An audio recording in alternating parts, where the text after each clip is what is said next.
Here's the last part of the biography on Sacagawea called Who Was Sacagawea? It was written by Judith Bloom Freyden and Dennis Brindle Freyden. Chapter 7, The Return Home. The return trip wasn't quite as hard as the journey to the sea had been. Still, the travelers were often hungry and ill. Sacagawea's skill at finding plant foods was needed more than ever. She gathered wild onions and roots for the voyagers. One such root was camas. This plant has flowers so blue that a field of camas looked like a lake. She also found plants that she used as medicine. Our sick men are much better today, Lewis wrote on May 16, 1806. Sacagawea gathered a quantity of the roots of a species of fennel, which we found very agreeable.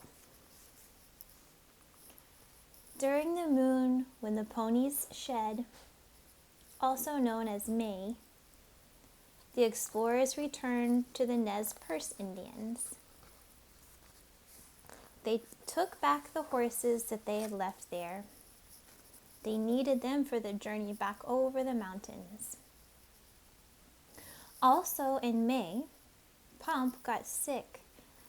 The 15-month-old child ran a high fever. His neck and throat were swollen. Sacagawea and the captains rubbed his neck with boiled onions and beeswax, and soon Pomp was all better. For part of the trip, the two captains split up. Sacagawea traveled with Clark. She did not meet her tribe on the way home, yet Sacagawea knew the land that passed through. She showed Clark the very best way through the mountains. The Indian woman has been of great service to me as a pilot through this country, he wrote. On July 25th of 1806, Clark's group saw a huge rock near what is now Billings, Montana. It is 200 feet high, which is as tall as a 20-story building. Captain Clark named it Pompey's Tower for the child who had been so ill. Clark climbed the rock and carved his name and date on it. Today, the rock is called Pompey's Pillar. Clark also named a nearby stream for his dancing boy. This stream is known as Pompey's Pillar Creek.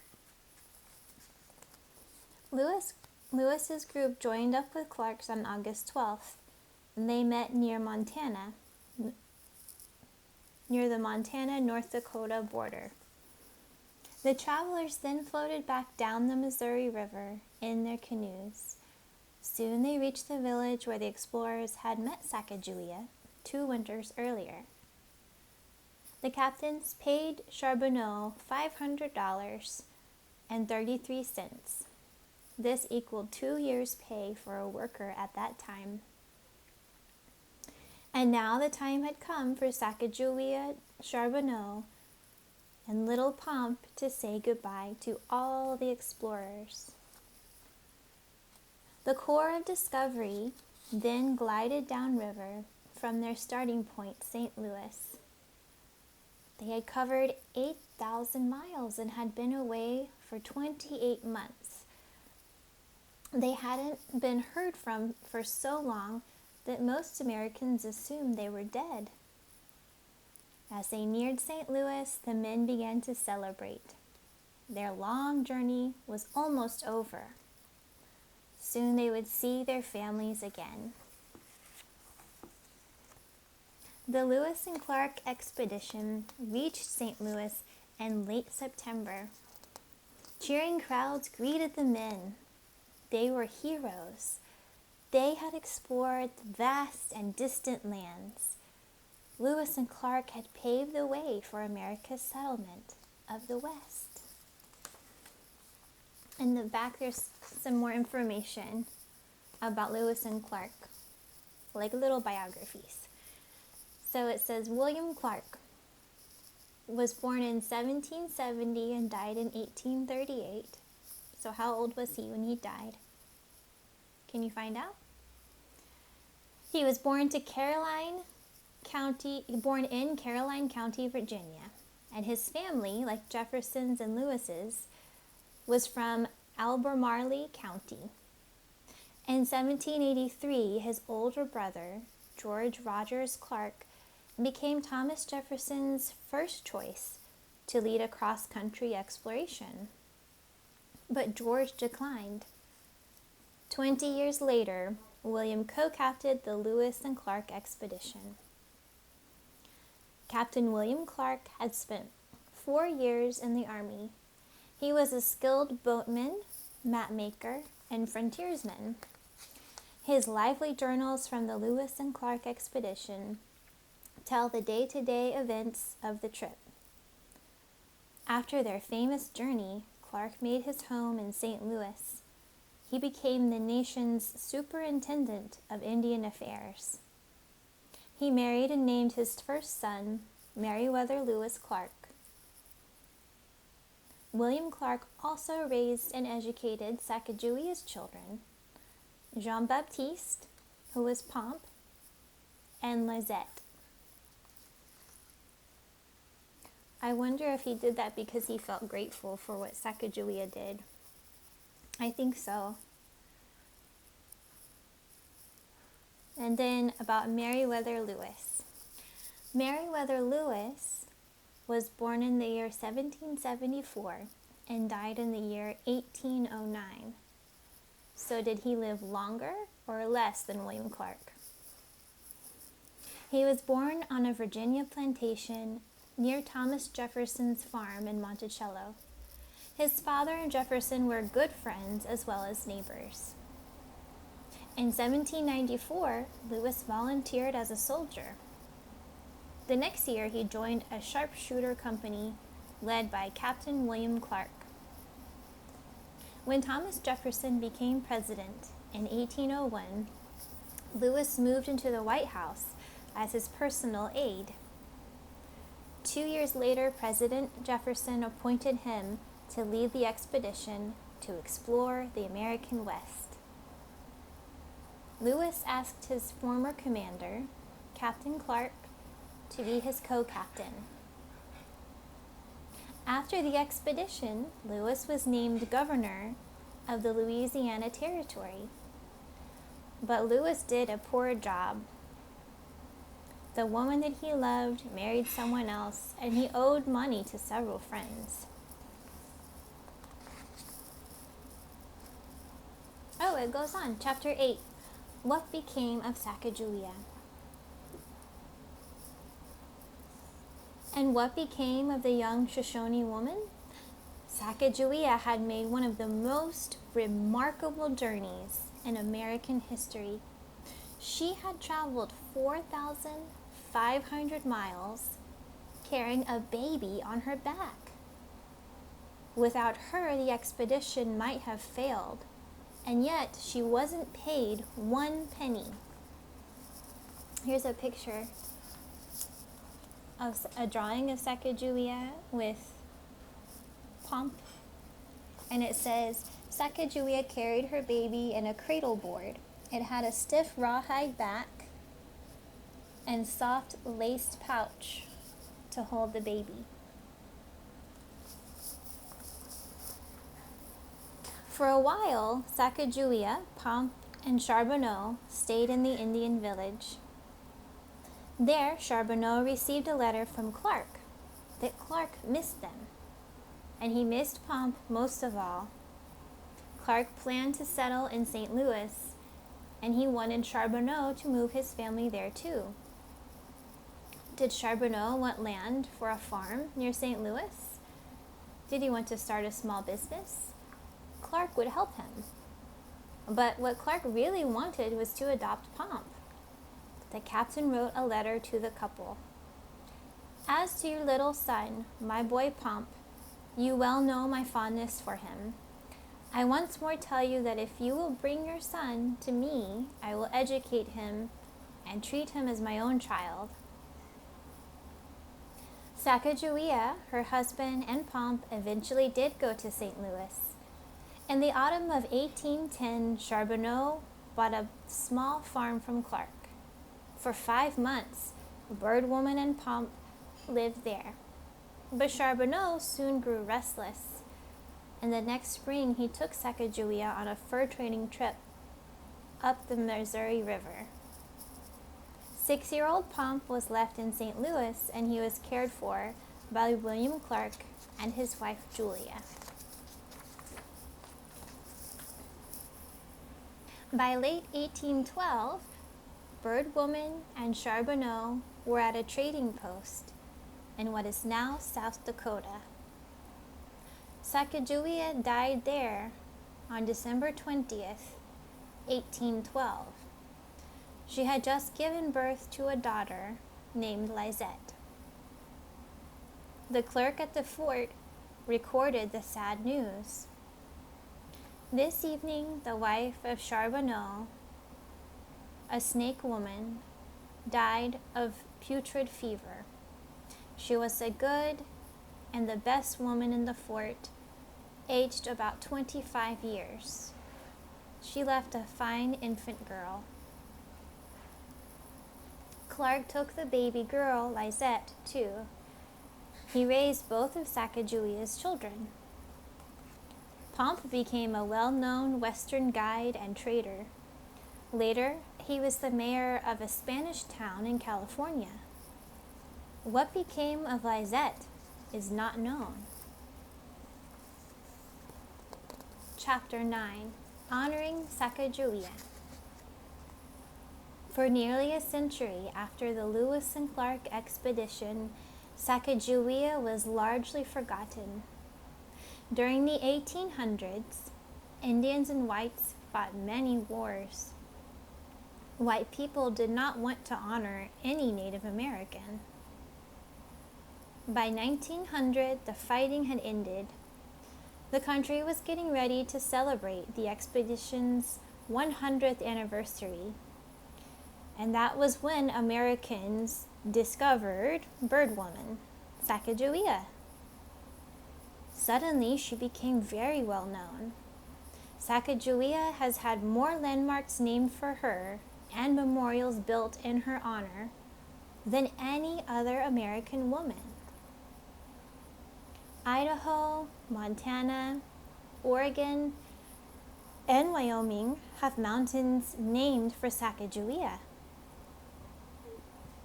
Washington and North Dakota have lakes named for her. Here's an illustration. Statue in State House Garden, Bismarck, North Dakota. So it's a statue of Sacagawea, and you can see she's holding Pomp on her back.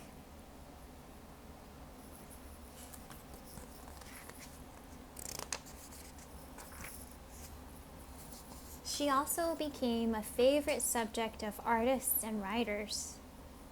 Nobody knows what she looked like, so artists have had to use their imaginations. A statue of her stands at the state capitol in Bismarck, North Dakota. A statue of Sacagawea and Pomp will soon be placed in the U.S. Capitol building in Washington, D.C. As the 21st century approached, the U.S. Mint planned to issue a new dollar coin. Sacagawea would appear on its head's side. 23 artists sent in designs for the golden dollar. The Mint showed the final choices on its website, and more than 120,000 Americans voted for their favorites by email. Many of them were school children. The golden Sacagawea dollars came out in the year 2000. So that was 20 years ago. It shows a young Indian woman carrying her baby. This coin begins a period of Lewis and Clark celebrations. The years between 2004 and 2006 marked the expedition's 200th anniversary, and Americans honored the explorers for their historic journey to the sea. They will remember the young Shoshone woman who helped them get there. Sacagawea. Here's a picture of that coin again. So Sacagawea was still just a young teenager while she was doing this travel with Lewis and Clark and her husband and her baby. And the whole time she had that extra weight of her baby strapped onto her back. And remember how she saved the boat after it turned over and everything was in the water? And she was the one who helped get them horses. And she was the one who made sure that they had food that she found and medicines from roots. And it was the beads on her belt that gave them a special cape that they got. She was really an incredible person. She was so strong and brave. What other characteristics would you use to describe Sacagawea? Like, was she kind or mean or dishonest? Was she a good swimmer? Did she fight for people's freedom? Did she have courage? Did she try her best? Was she quiet? Was she talkative? Some things we know, and some things we just have to wonder about. Maybe you could write a poem about Sacagawea. Or maybe you could write a story about what may have happened with Lizette, because the book said nothing was known of how Lizette grew up and what happened to her. Or maybe you can remember how it said that the journals were a really good source to know what happened on this expedition. Maybe you could write a journal entry on an expedition that you have or that you imagine. Maybe you can imagine that you are Sacagawea and what she would have written in her journal about what was going on. So many options to explore.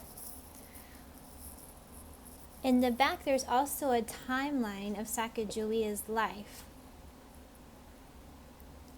From when she was born all the way to when the United States issued a new dollar coin with her on it. And you can see the dates, the years are off here to the left. And here's the year and then what happened that year.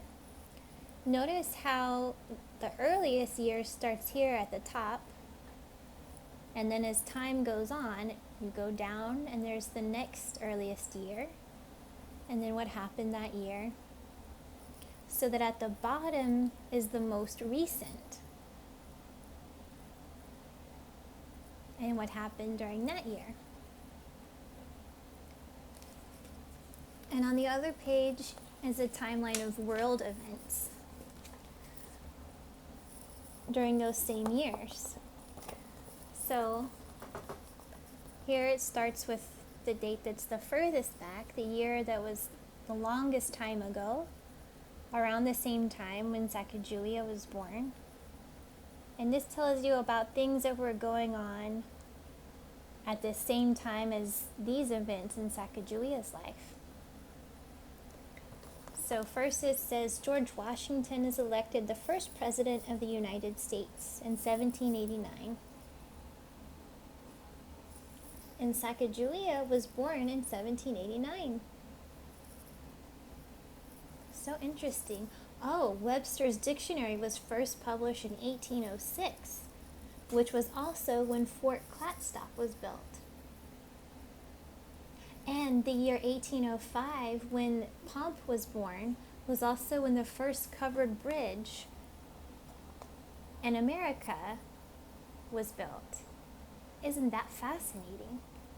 I wonder what happened on the day that you were born, or the year that you were born. If anything important besides your birth happened in that same year, maybe you can find out.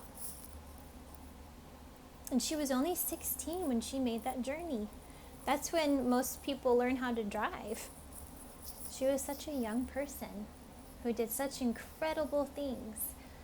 Well, I can't wait to hear which of those options that you end up trying, or maybe you think of your own work that you would like to do that's based off of this story of Sacagawea, this true story. And I'll start a new read aloud for tomorrow.